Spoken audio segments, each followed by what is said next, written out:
Hey, Stephen, how's it going? Good. How are you? I'm well, thank you. So in our continued series of talking about and featuring one of the businesses that we own, today we're going to talk about Games Workshop out of the United Kingdom.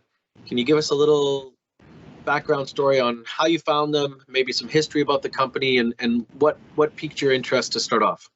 Right. Yeah. So I remember. So when I was looking at the old version of Google Finance, they have this quite comprehensive screener, enable me to screen based on the consistency of return on capital. So I did that, and this name just came out, and I took a deep look at it. It's very interesting business. It's not a video game shop.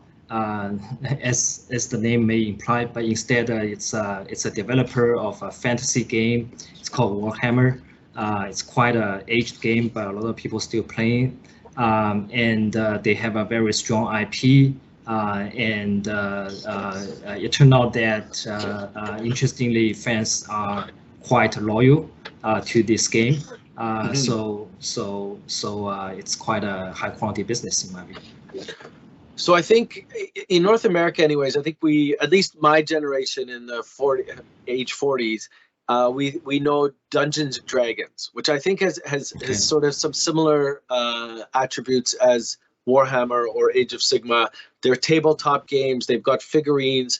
When you talk about IP, that's intellectual property. So they own that brand, and they can license it out to be made into films or short cartoons. They also write books, and they have content, and so there's a whole content around these games, and I guess that's what really drives the fan engagement and loyalty.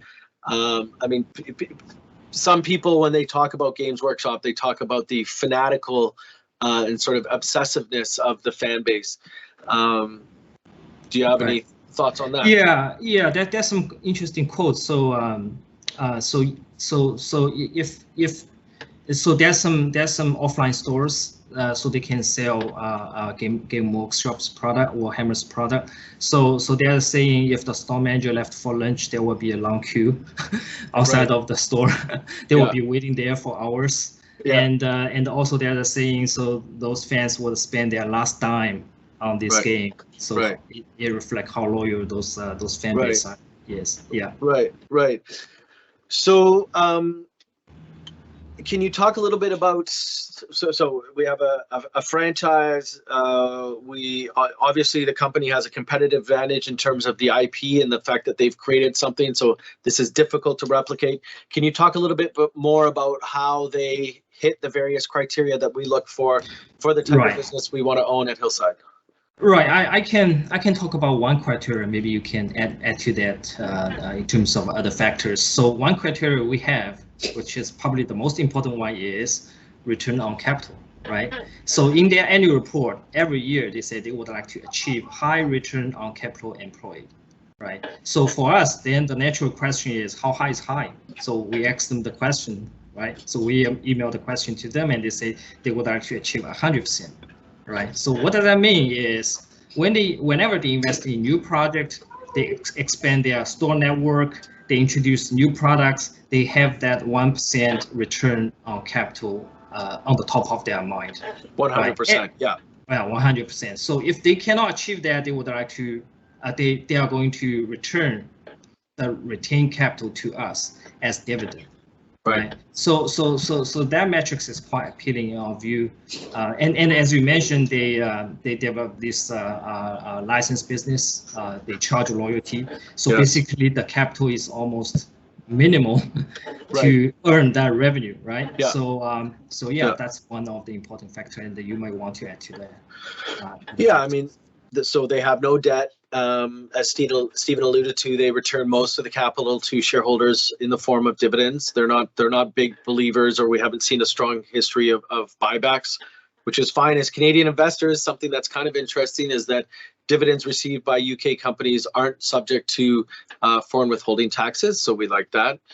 Can you tell us, I mean, we talked a little bit about the quirkiness of this business. Can you tell us, talk about some of the risks that we are mindful of, that something to keep an eye on, or at least be very aware of? Right. I mean, so when we talk about the long term, so one risk, I mean, we find it through one of the analyst reports, third-party report, is a 3D printing. So if 3D printing can be, you know, a mature technology, that's definitely one of the disrupting factor to Sure. Games Workshop, because they are in the manufacturing industry per se, right? So that's one thing. Another thing is maybe it's possible that the fan base can be Asian, and they will have trouble to recruit a younger generation as their fans. But we check multiple channels. At least at the moment, it's not the case, but we'll keep an eye on it. Right. Can you tell us something funny and unique about this business beyond something we've discussed already? Sure. Yeah. I mean, I can talk about one thing, and maybe you can add onto that. So their management is not talkative. So whenever we email a question, we always get one sentence answers, if not just a couple words. Right. And that's one. And another thing is, so we get a meeting with the analyst covering the story here, and we discuss for several minutes, and it's really difficult for us to find a competitor. Right. Find a peer. Right. Right. Yeah. So they've created and owned and dominate a market, and they are without peers, which is always definitely something that interests us. Yeah, I'm trying to think about something that's So I mean, one of our fairly strict selection criteria is that we are looking for businesses that are founder run, founder owned, and to be clear, the founders are no longer they're certainly not involved with the management of the company, and from what we can tell, they don't own large chunks of stock, and the management doesn't really own much stock in relation to their incomes or what have you. So this is something that it's certainly not a deal breaker, but it's something that prevents us from saying having a high conviction versus a medium conviction weight or position, if you will. But I've asked people that I know who are in tech or involved. Like there's a lot of animation in Vancouver, and everybody knows about them, and people have confirmed to me that people are obsessed with it. So it's really interesting. It'll be really interesting to see how they leverage their IP and where they take the brands, and to see if they can continue to do really well with it. Okay, perfect. I think that's great. A good summary, and certainly one of the more interesting and I think going forward going to be one of the more profitable positions that we have in the portfolio. So thanks very much, Stephen. Yeah. Thank you. Okay.